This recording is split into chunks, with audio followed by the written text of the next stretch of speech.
Bismillahirrahmanirrahim. Alhamdulillahirabbil alamin. Wassalatu wassalamu ala sayyidina Muhammadin asyrafil mursalin wa ala alihi wa sahbihi ajmain. Subhanaka la ilma lana illa ma 'allamtana innaka antal alimul hakim.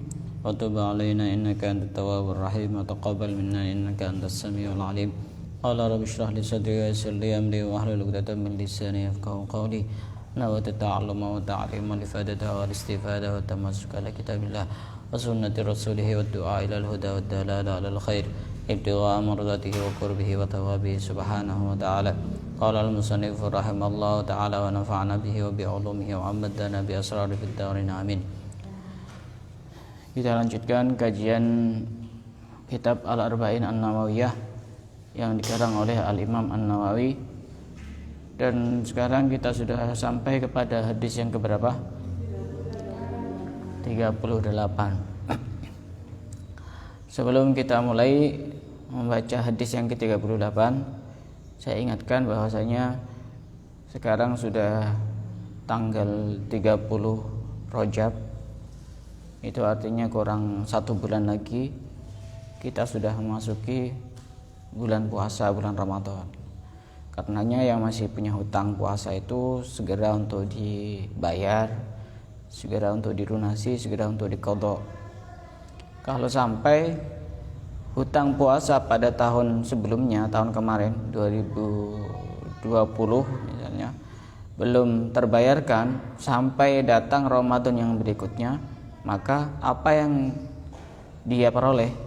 Pertama, dia berdosa karena teledor. Kesempatan setahun itu kan sangat panjang sekali, kecuali ada udzur misalnya apa, sakit misalnya, atau udzur karena kalau yang sudah menikah hamil, itu bagian dari udzur, boleh untuk ditunda dan tidak berdosa. Menyusui itu bagian dari udzur, itu tidak apa-apa. Atau misalnya haidnya setahun misalnya itu juga bagian dari udzur. Tapi kalau tidak punya udzur, tidak ada halangan, dan masih belum lunas hutangnya sampai datang Ramadan berikutnya, yang dia peroleh pertama dia dosa, yang kedua resikonya dia wajib mengqadha puasanya, plus dia wajib bayar denda, bayar fidyah setiap hari 1 mud. Yang sering beredar di masyarakat pemahamannya adalah kalau puasa yang akan datang sudah datang lagi, maka puasanya diqadha double. Ini pemahaman yang tidak benar. Sebagian orang pemahamannya seperti itu. Jadi puasa yang kemarin belum diqadha, kemudian datang lagi puasa yang berikutnya dan masih juga belum mengqadha. Nanti kalau mengqadha puasanya double mengqadhanya. Enggak, puasanya mengqadhanya sesuai dengan jumlah yang dia tidak puasa, tidak double. Hanya saja dia kena denda setiap hari yang dia tidak puasa, wajib bayar fidyah 1 mud. 1 mud itu kira-kira 7 on. 7 on kalau mau digampangkan ya 1 kilo. Kalau dia tidak puasanya 20 hari, berarti berapa kilo? 20 kilo gitu. Kalau itu nanti Ramadan berikutnya lagi yang akan datang lagi setahun kemudian, dia juga masih belum sempat untuk mengqadha puasanya, tapi Ramadan yang sekarang ini puasa misalnya, setelah Syawal dan datang lagi Ramadan yang berikutnya, ini kan berarti lewat 2 Ramadan berturut-turut kan ya. Maka apa yang harus dilakukan? Fidyahnya ini dia membayar 2 kali lipatnya dari yang pertama. Kenapa? Karena kesalahan dua kali. Berarti qadha puasanya tetap sama. Kalau yang ditinggalkan cuma 10, qadhanya tetap 10. Tapi karena ini sudah lewat 2 kali Ramadan berturut-turut, maka setiap harinya itu dia harus membayar fidyah 2 mud, bukan 1 mud lagi. Karena kesalahannya double. Paham? 1 mudnya sekitar 7 on. Kalau pengen ngitung gampang, 1 kilo. 1 on itu sudah hitungan pas, 7 on itu sudah hitungan pas. Kalau pengen gampangnya 1 kilo, tinggal dikalikan. Karena memang di masyarakat kita sebagian orang itu punya pemahaman mengqadha puasa itu double. Tidak ada mengqadha puasa double itu. Kalaupun ada orang tidak puasa, sengaja tidak puasa karena memang tidak mau puasa, yaitu dosanya sangat besar. Dan seandainya digambarkan, seandainya dia mengqadha seumur hidupnya, maka dia tidak akan terlunasi puasa-puasa yang ditinggalkan. Ini hanya sekedar gambaran betapa meninggalkan puasa itu sangat besar sekali dosanya. Bukan berarti kemudian tidak boleh diqadha dan tidak bisa diqadha, bisa. Gitu. Paham ya terkait dengan puasa ya? Masih ada yang punya hutang? Lunas ya? Lunas semua di sini. Alhamdulillah. Ya minimal nanti kan dikasih pengertian kepada yang lain itu, diingatkan. Ini kurang 1 bulan. Nanti tunda-tunda besok head, pas langsung puasa. Dosa nanti.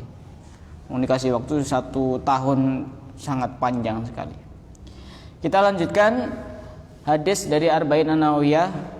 Sekarang hadis yang ke-38. Hadis yang ke-38 an Abi Hurairah radhiyallahu taala anhu. Qala, dari Abu Hurairah. Hadis ini dari Abu Hurairah. Namanya siapa? Abdurrahman bin Sakhar.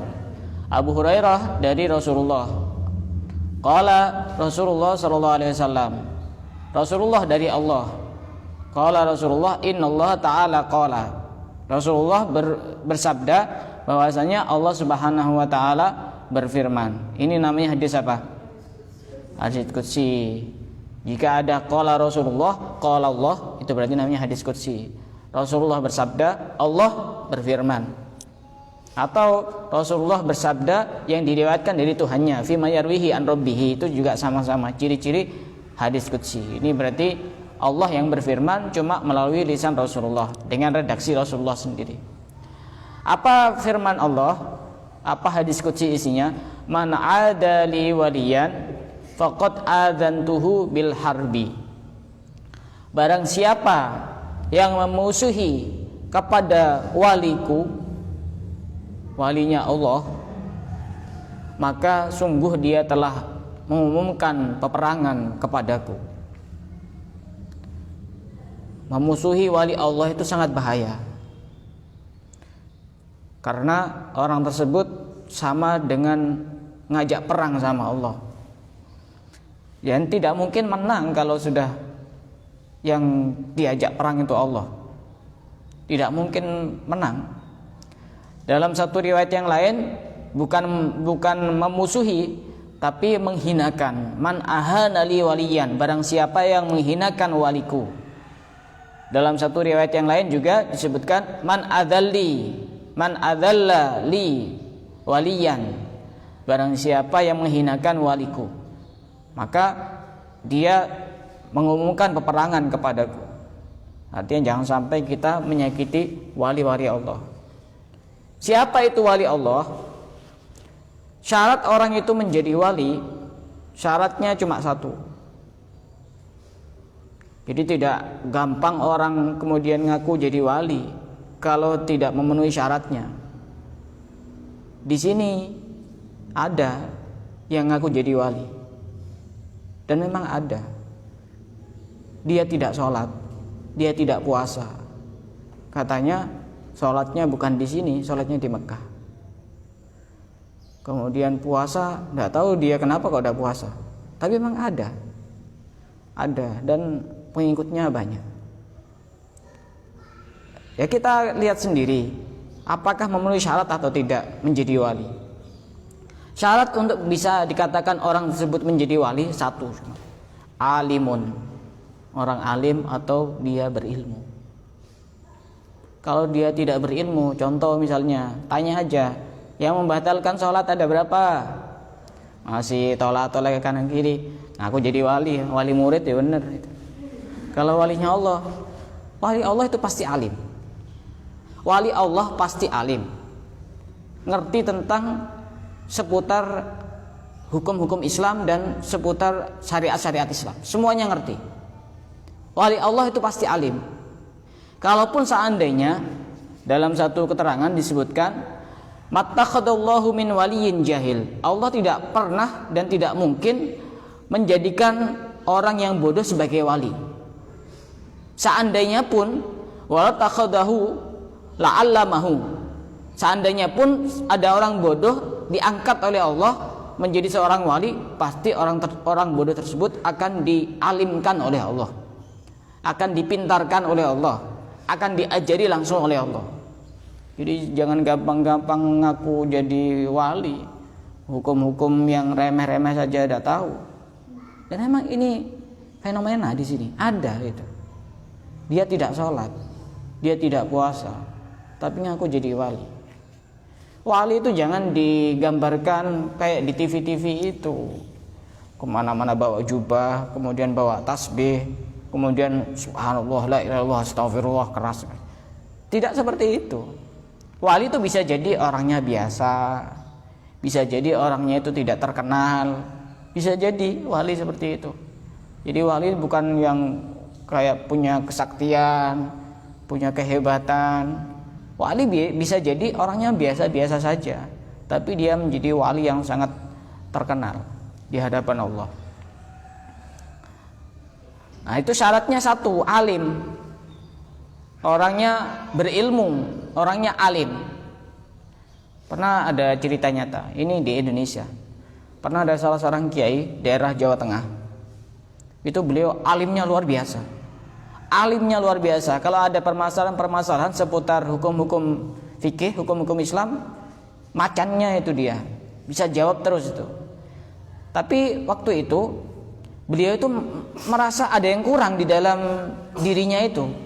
Saya ini kurang kayaknya belajar saya. Saya butuh satu guru saja yang bisa mendidik rohani saya, yang bisa mendidik hati saya. Akhirnya keliling-keliling ke Jawa itu orang itu, dengan membawa 3 pertanyaan ini. Datang ke Kiai A, Kiai B, Kiai C, semuanya tidak ada yang bisa menjawab. Ternyata datang kepada salah seorang kiai di Tulungagung, Jawa Timur. Itu membawa 3 pertanyaan ini. Sebelum beliau mengutarakan pertanyaannya, sudah dijawab, dan itu dijawab dari setelah Isya sampai menjelang subuh. Wali itu pasti alim. Dan beliau merasa kagum dan merasa takjub dengan jawaban dari seorang kiai itu, yang ternyata beliau sangat menguasai, padahal orangnya biasa-biasa saja. Hanya semenjak saat itu beliau yang anti untuk belajar semacam torekoh, semacam ilmu-ilmu tasawuf, beliau langsung berguru kepada wali itu. Wali itu pasti alim, tidak ada wali tidak alim. Wali pasti alim, tanya apa saja itu pasti bisa. Tidak ada wali bodoh, tidak ada. Jadi jangan terkecoh dengan tampilan. Wali tidak mesti yang pakai imamah kayak saya ini, tidak mesti yang pakai jubah, tidak mesti. Bisa jadi yang di pasar itu ada banyak wali-walinya Allah. Contoh misalnya Uwais Al-Qarni itu kan orangnya biasa itu. Bahkan tidak ada yang tahu kalau dirinya wali kalau tidak ditunjuk langsung oleh Rasulullah. Itu pun ketika ditunjuk langsung oleh Rasulullah masih banyak alasan. Saya tidak pantas ketika mendoakan Sayyidina Umar, ketika mendoakan Sayyidina Ali, saya tidak pantas untuk mendoakan. Masih ngeles saja itu Sayyidina Uwais Al-Qarni itu, padahal sudah ditunjuk langsung oleh Rasulullah. Wali itu syaratnya satu, alim, pasti ilmu, punya ilmu. Jadi kalau ada orang yang tidak rajin cari ilmu, terus dia tidak bakat jadi wali. Tidak bakat jadi wali karena nanti dia ilmunya kurang, dia bodoh.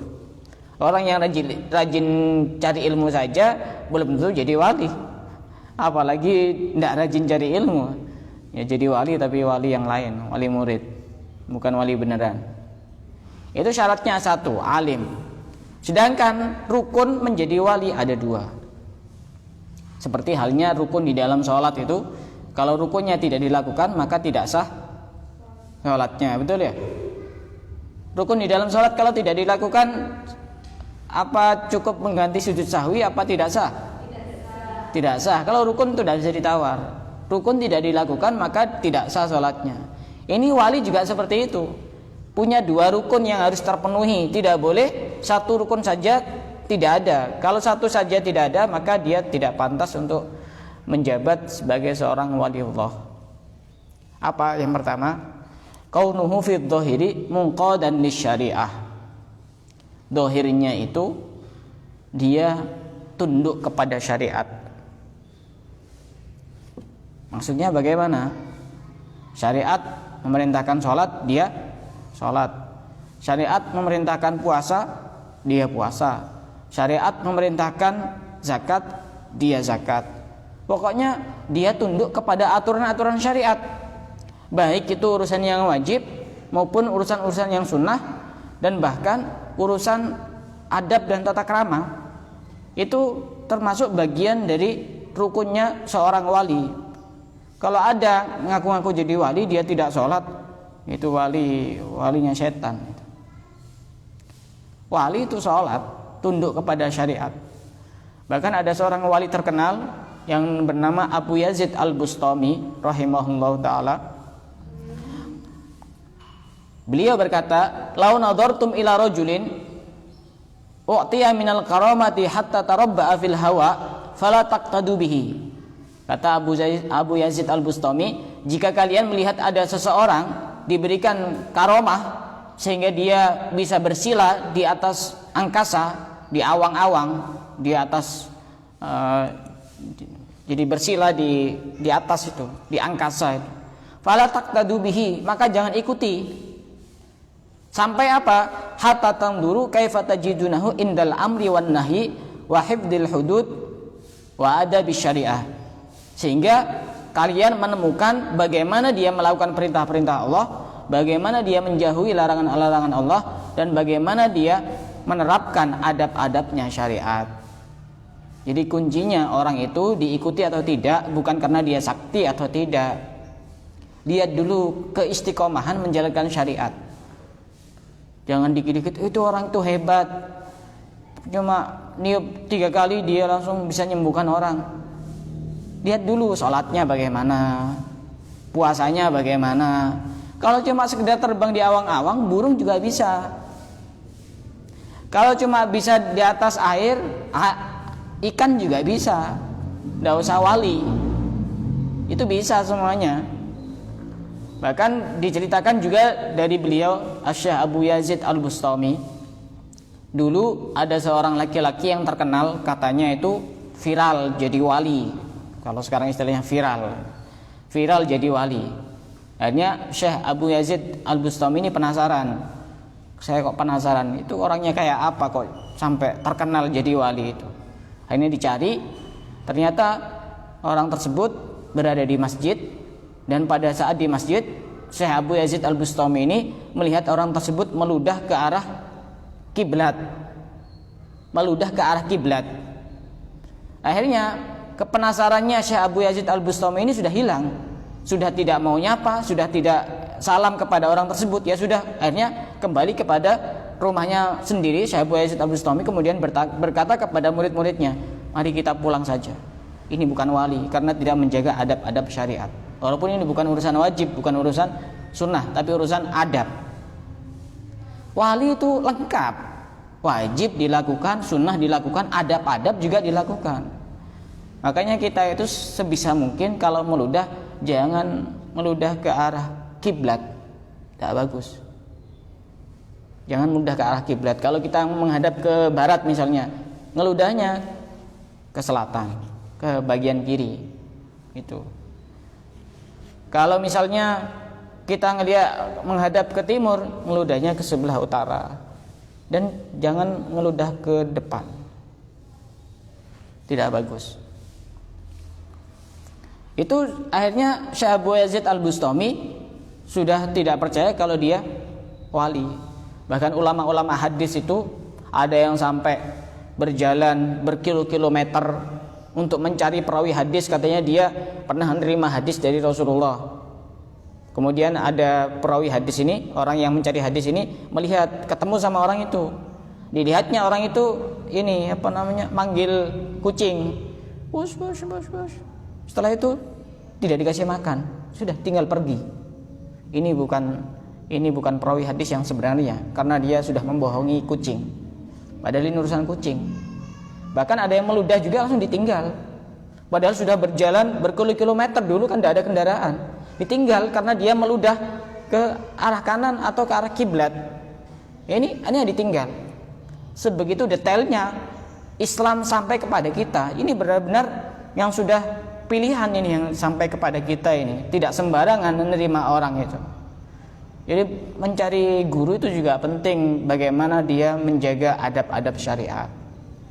Masa saya pernah lihat di sini ada salah seorang ustadz, ya pondoknya di pondok-pondok besar di Indonesia dan bahkan pernah keluar negeri juga. Saya lihat waktu itu di pinggir jalan raya, dia pakai celana pendek. Ini seorang ustadz ini, celana pendek di atas lututnya. Ini ya apa ini? Dikira biasa apa enggak tahu batasan auratnya laki-laki atau gimana? Padahal itu secara adatnya kan biasa kayak itu, bukan termasuk sesuatu yang aib kan ya. Karena ada banyak orang yang pakai celana pendek, tapi akan menjadi aib ketika bagi orang yang tahu. Itu tidak bakal jadi wali karena tidak menjaga larangan-larangan Allah, bukan cuma sekedar adab ini. Ini kan semacam melanggar aturan Allah. Karena dalam mazhab Syafi'i, dan saya tahu bahwa dia mazhabnya Syafi'i, aurat seorang laki-laki dari pusar sampai lutut. Maka sudah tidak etis kalau dia pakai celana pendek. Nah, wali dengan nabi itu mempunyai kemiripan. Wali dan nabi itu mempunyai kemiripan. Kalau nabi itu namanya maksum. Maksum itu apa? Maksum itu terhindar dari melakukan dosa, terjaga dari melakukan dosa. Nabi dan Rasul itu tidak berdosa. Kalau wali istilahnya bukan maksum tapi mahfud. Mahfud, kalau ditulis bahasa Arab, mim, ha, fa, wawu, dha.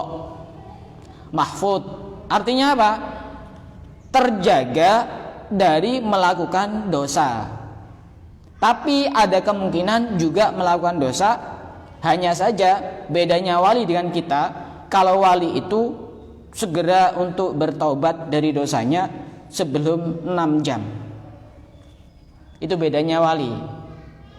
Wali bukan berarti dia tidak punya dosa. Wali sama orang biasa itu sama-sama berdosa. Hanya saja kalau wali itu cepat taubatnya sebelum 6 jam. Sebelum 6 jam. Sama seperti keterangan yang kemarin itu, kalau ada orang punya niat buruk, itu ditunggu sama Allah sampai 6 jam. Kalau sampai 6 jam dia tidak jadi melakukan, maka dicatat satu kebaikan yang sempurna. Batasannya itu 6 jam. Kalau sudah 6 jam tapi kemudian dilakukan beneran itu niat buruknya itu, maka dicatat satu keburukan saja. Itu bedanya wali dengan kita. Wali itu bukan tidak punya dosa. Hanya saja dosanya dosa-dosa kecil dan dia mudah bertaubat kepada Allah sebelum 6 jam. Sebelum 6 jam. Ini bahaya kita memusuhi wali, maka seakan-akan kita mengumumkan peperangan dengan Allah, dan orang yang berperang dengan Allah pasti dia akan kalah. Makanya hati-hati sama wali. Orang sekarang kelompok-kelompok itu Wahabi, Salafi itu cek gampangnya menyalahkan wali-wali itu. Barusan saya tadi malam itu lihat di YouTube ada salah satu ustadz dari tokoh Wahabi Salafi itu menjelaskan hadis ini, hadis ke-38 ini. Langsung nyerang wali-wali itu. Masa wali itu bukan yang kayak disebut namanya wali Syekh Ahmad Al-Badawi. Masa wali itu kayak gini. Padahal itu tidak sesuai dengan apa yang kita yakini. Syekh Ahmad Al-Badawi katanya menjadi wali itu harus tidak sholat. Tidak harus seperti itu. Ini kan ngambil keterangan yang sepotong-potong. Kata dia, wali itu kalau semakin jadi wali dia harus tidak sholat. Padahal di kalangan pemahaman kita, wali dia tetap sholat.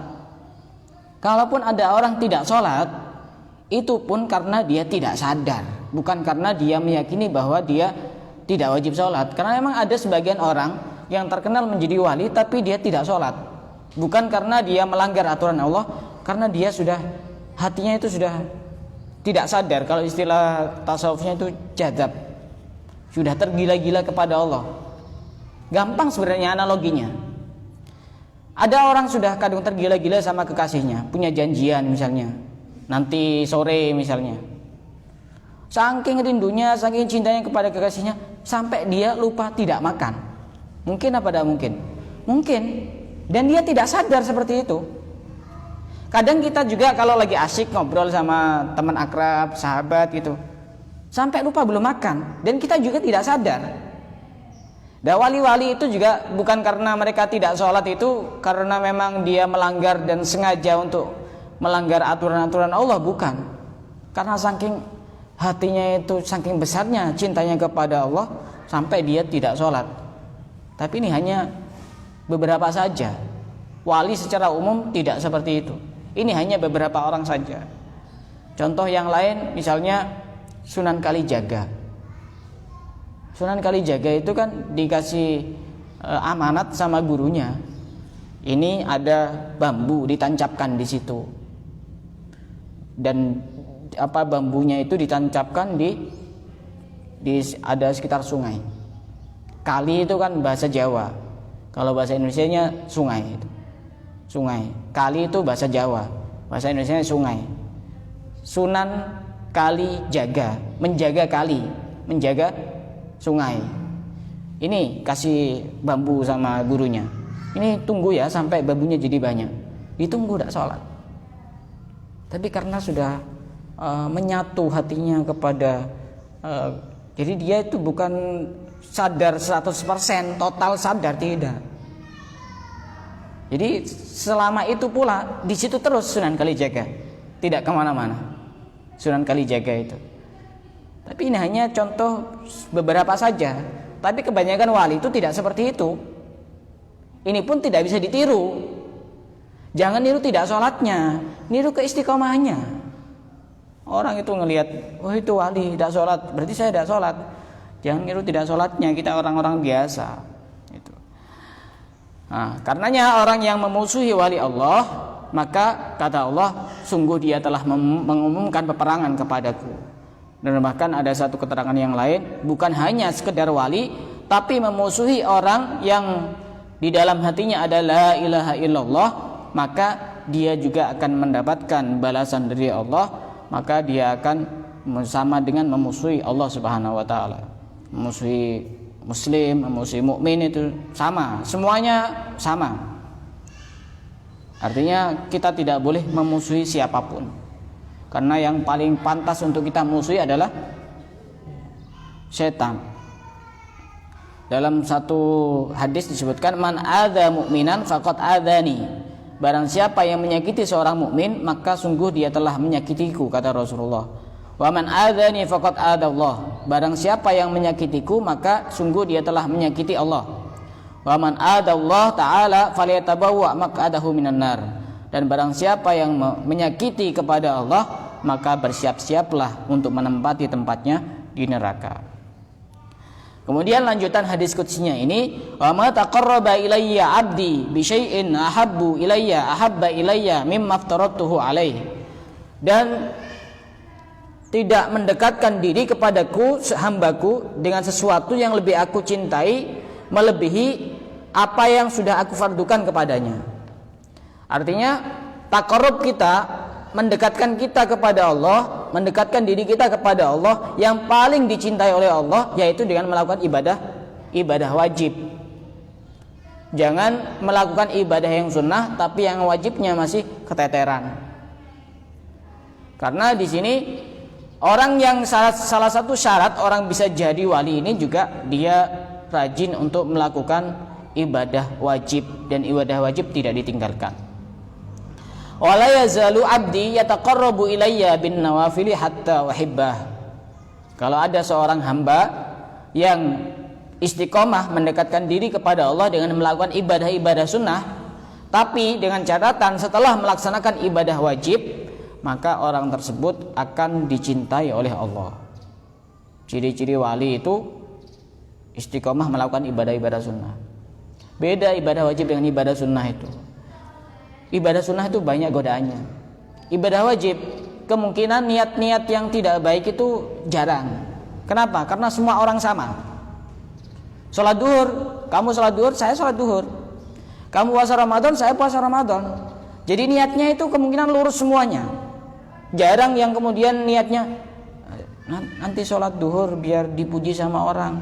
Itu kemungkinannya kecil. Beda dengan ibadah-ibadah sunnah. Kenapa? Karena tidak wajib. Hanya sebagian orang saja yang melakukan. Sehingga godaannya sangat banyak. Termasuk godaan-godaan pada saat melakukan. Dengan disertai niat-niat yang tidak baik. Ingin dipuji, ingin dihormati, ingin dihargai dan sejenisnya. Sehingga ibadah sunnahnya tidak diterima oleh Allah. Jadi orang itu kalau pengen menjadi kekasih Allah, orang yang dicintai oleh Allah, melakukan ibadah wajib, kemudian melakukan ibadah sunnah. Jangan kebalik. Apalagi cuma ibadah sunnah saja tanpa melakukan ibadah wajib. Menurut Imam Al-Ghazali rahimahullah, al-musalli la tuqbalu lahu nafilatun hatta yu'addil faridah. Orang yang sholatnya sholat sunnah, maka dia tidak diterima sholatnya ketika masih punya tanggungan ibadah wajib. Misalnya masih punya hutang sholat banyak, itu yang perlu untuk diselesaikan itu qadha sholatnya. Jangan rajin sholat duhanya, qadha sholatnya. Masih punya hutang puasa banyak, jangan puasa Senin Kamis, qadha dulu. Wajib-wajib itu dulu yang diselesaikan. Kata Imam Ghazali tidak diterima itu sholat sunnahnya, itu ibadah sunnahnya kalau masih punya tanggungan ibadah wajib. Misalnya bulan Ramadan, tidak usah sibuk urusan tarawih dulu. Sholatnya punya hutang berapa itu selesaikan dulu. Baru setelah itu urusan sunnah. Tuh. Bahkan disebutkan oleh ba'dul akabir, pembesar para ulama, mereka berkata, man syaghalahul fardu anin nafli fahuwa ma'dur. Barang siapa yang sibuk melakukan ibadah-ibadah fardu sampai tidak sempat untuk melakukan ibadah-ibadah sunnah, maka dia disebut ma'dur, orang yang punya udur, berhalangan. Kita sibuk melakukan ibadah-ibadah yang wajib, cari ilmu, kemudian kerja yang wajib maksudnya yang halal, kemudian puasa sampai lupa untuk melakukan ibadah-ibadah sunnah, fahuwa ma'dur, dia termasuk orang yang punya udur. Sebaliknya, wa man syaghalahun naflu anil fardi fahuwa maghrur. Beda ma'dur sama maghrur. Kalau ma'dur orang yang udur, kalau maghrur orang yang tertipu. Siapa orang yang tertipu? Orang yang sibuk melakukan ibadah sunnah sampai meninggalkan ibadah wajib. Dia maghrur. Contohnya bagaimana? Malam istiqomah sholat tahajud jam 2 sampai doanya nangis-nangis. Setelah itu tidur. Setelah tidur bangunnya jam 7 pagi. Dia maghrur bukan ma'dur. Karena sibuk melakukan ibadah-ibadah sunnah sampai ibadah wajibnya tertinggal. Itu bukan ma'dur tapi maghrur, tertipu orang seperti itu. Bahkan diterangkan oleh Salman Al-Farisi, salah seorang sahabat Rasulullah, perumpamaan orang yang memperbanyak ibadah sunnah tapi ibadah wajibnya masih bolong-bolong, itu sama seperti pedagang, modalnya dia rugi, modalnya itu habis, tapi dia berharap pengen mendapatkan keuntungan. Itu perumpamaannya seperti itu. Modalnya tidak ada, habis, rugi modalnya itu, habis, tapi dia masih berharap mendapatkan keuntungan. Nah, itu berbeda. Ketika orang sudah melakukan ibadah wajib ditambahi ibadah sunnah, apa yang akan terjadi? Orang tersebut akan dicintai oleh Allah. Ketika orang tersebut sudah dicintai oleh Allah, fa idza ahbabtuhu kuntu sam'uhu alladhi yasma'u bihi. Maka pendengarannya sama dengan pendengaran Allah.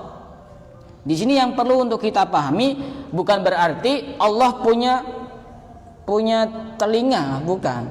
Karena Allah mukhalafatun lil hawadisi. Artinya pendengarannya itu sama dengan pendengaran Allah, artinya pendengarannya ini dijaga oleh Allah dari mendengarkan perkara-perkara yang diharamkan oleh Allah. Jadi pendengaran ini untuk mendengarkan yang baik-baik saja ketika orang tersebut sudah dicintai oleh Allah. Prosesnya bagaimana, tahapannya bagaimana? Ibadah wajib, setelah ibadah wajib, ibadah sunnah. Di sini memang tidak dijelaskan ibadah wajib, tapi otomatis karena wajib itu wajib, tidak boleh ditinggalkan. Kemudian ketika orang sudah dicintai oleh Allah, wa basarahu alladhi yabsuru bihi, maka penglihatannya juga sama dengan penglihatan Allah. Artinya penglihatannya dijaga oleh Allah, tidak melihat kecuali melihat yang halal-halal, melihat yang diperbolehkan, yang mendapatkan ridho dari Allah Subhanahu wa taala. Wa yadahu allati yabtishu biha, tangannya juga tangan Allah. Artinya tangannya tidak digunakan untuk meraba-raba hal-hal yang diharamkan oleh Allah, tangannya digunakan untuk hal-hal yang diridhoi oleh Allah. Kemudian warijlahul lati yamshi biha, dan juga kakinya juga termasuk kakinya Allah. Ini harus benar-benar dipahami. Allah tidak punya kaki, tidak punya tangan, tidak punya mata, tidak punya telinga. Artinya kakinya itu dijaga oleh Allah, tidak berjalan kecuali ke tempat-tempat yang baik, tidak berjalan kecuali bertemu dengan orang-orang yang baik. Itu namanya kakinya sama seperti kakinya Allah. Wala in sa'alani, ini salah satu ciri wali, la'u'tiyannahu. Wali itu kalau sudah minta kepada Allah langsung diberi sama Allah. Itu wali. Kalau kita bukan wali jangan macam-macam, jangan coba-coba. Salah satu contoh di sini wali yang ketika minta langsung dikasih sama Allah. Pernah suatu hari ada sekelompok orang pergi untuk berperang di jalan Allah. Sebagian dari mereka bawa himar itu keledai buat kendaraan. Jadi perangnya itu berangkat naik keledai. Di tengah-tengah perjalanan himarnya mati. Himarnya itu mati. Sehingga orang ini ketinggalan rombongan. Tapi karena orang ini wali, ya dia berwudu, kemudian sholat, kemudian berdoa kepada Allah, Allahumma inni kharajtu mujahidan fi sabilika wabtigha'a mardatika. Ya Allah, aku keluar untuk niat berperang di jalanmu dan untuk mencari ridhomu. Wa asyhadu annaka, aku bersaksi bahwasanya engkau bisa menghidupkan dan membangkitkan orang yang ada di dalam kubur. Wa asyhadu annaka tuhyi wa tab'asu man fil kubur. Fa ahyili himari, maka hidupkanlah keledaiku sekarang ini. Sehingga keledai ini dipukul sama orang itu, wali itu langsung bangun dan hidup. Sehingga dia bisa nututi dari rombongan yang sudah berjalan lebih dahulu itu. Itu wali. Kalau berdoa itu langsung dikabulkan oleh Allah Subhanahu wa taala. Wala ista'adani, jika wali itu minta perlindungan kepada Allah, maka Allah pun akan melindungi mereka. Itu ciri-ciri wali. Jadi wali itu satu kata dua katanya itu sangat mujarrab, sangat kalau istilah Madura itu mantih ya. Hah? Benar ya? Mantih ya. Jadi itu tidak sembarangan, ucapannya tidak sembarangan. Dan ada satu amalan di sini disebutkan dalam kitab ini, Al-Jawahir Al-Lu'lu'iyah. Ini amalan penting juga yang bisa kita baca, walaupun kita tidak jadi wali, minimal kita mirip-mirip dengan wali. Apa itu amalannya? Dalam sebuah hadis disebutkan, man qala hina yusbiha salah sama rot, barang siapa yang setiap pagi membaca ini 3 kali saja, tidak usah lebih, jangan kurang, jangan lebih. Apa bacaannya? A'udzu billahi minasyaitonir rajim. Pertama. Kemudian wa qara'a thalatha ayatin min akhir suratil hasyri, dan membaca 3 ayat terakhir dari surat Al-Hasyr. Dan membaca 3 ayat terakhir dari surat Al-Hasyr. Cari saja nanti PR itu. 3 ayat terakhir dari surat Al-Hasyr. Apa yang akan kita dapatkan ketika membaca amalan itu? Ini tidak banyak, paling kalau diamalkan 2 menit atau 3 menit selesai. Apa yang kita akan dapatkan dari amalan itu? Wakkalallahu bihi sab'ina alfa malakin yusalluna alaihi hatta yumsi. Maka Allah akan mengirim 70.000 malaikat yang memintakan ampunan kepadanya sampai datang sore hari. Kalau kita ingin didoakan oleh malaikat, dimintakan ampun oleh malaikat, kita baca amalan itu. Kalau istighfarnya malaikat pasti diterima, karena malaikat tidak punya dosa. Kemudian lanjutan hadisnya, wa in mata fi dalikal yaum mata syahidan. Dan jika mati pada hari itu setelah membaca amalan-amalan itu, maka dia dianggap mata syahidan, mati syahid. Wa man qala hina yumsika bitilkal manzilah. Dan ini juga dibaca waktu sore hari. Berarti kalau kita baca waktu sore hari atau malam hari, maka Allah juga akan mengirimkan 70.000 malaikat yang mendoakan kita sampai pagi hari. Dan jika kita mati setelah mengamalkan itu pada waktu sore hari, maka kita juga dianggap mati syahid. Ini amalan-amalan wali ini. Walaupun kita tidak jadi wali, ya minimal mirip-mirip dengan wali, atau minimal kita cinta dengan wali. Kemudian ada amalan yang lain.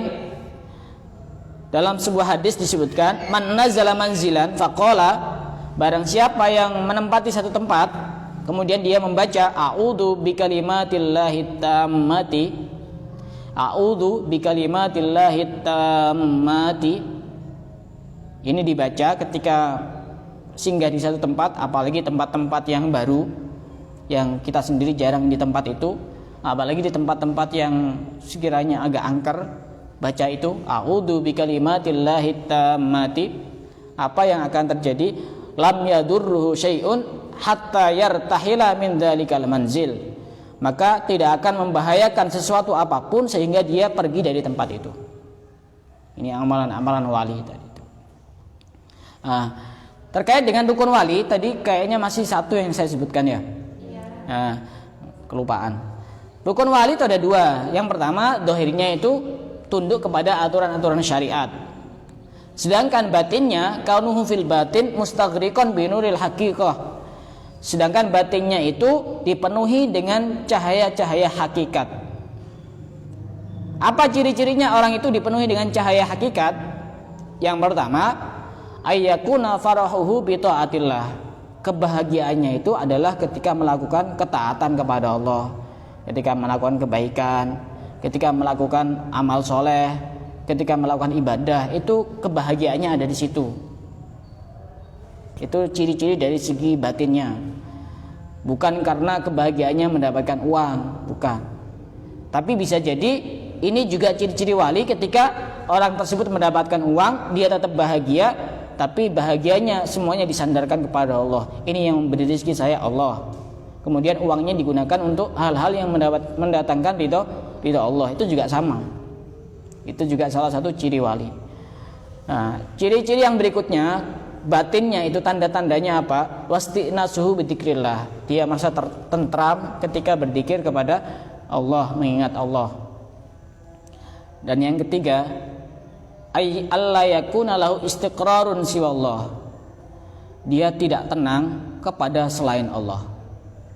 Artinya hatinya itu tenangnya hanya kepada keputusan, ketetapan, dan hanya dengan mengingat kepada Allah Subhanahu wa taala. Itu ciri-ciri rukun wali. Kalau wali tidak memenuhi 2 rukun ini, maka dia tidak pantas untuk menyandang predikat sebagai seorang wali. Dohirnya tunduk kepada aturan syariat, batinnya dipenuhi dengan cahaya-cahaya hakikat. Jadi itu apa ciri-cirinya? Kebahagiaannya karena melakukan ketaatan, kemudian ketentraman hatinya dengan berzikir kepada Allah, dan tidak ada pegangan yang lain selain Allah Subhanahu wa taala. Dari sini ada yang mau ditanyakan? Silakan.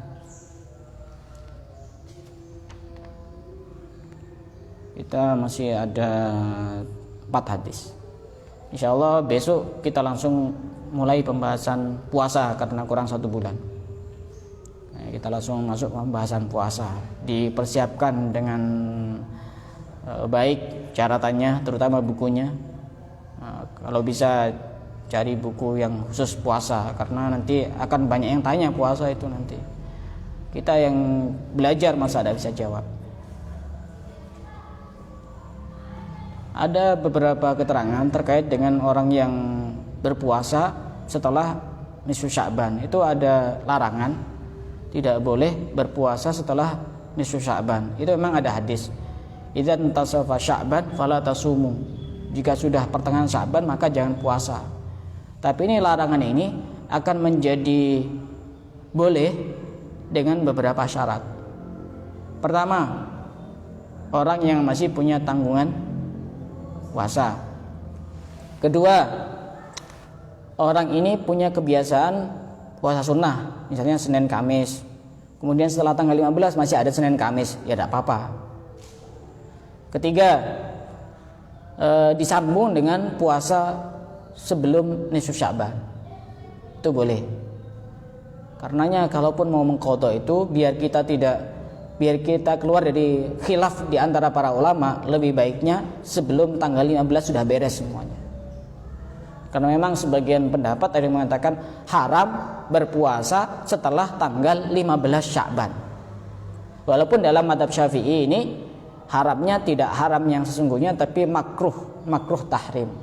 Makruh yang mendekati kepada keharaman. Tapi sudah semestinya kita jauhi. Karena memang ada pendapat yang mengatakan haram. Kalau haram berarti kita dosa. Ada yang ditanyakan? Kalau tidak ada, kita cukupkan sampai di sini dan besok kita mulai pembahasan bab puasa. Wallahu a'lam bishawab.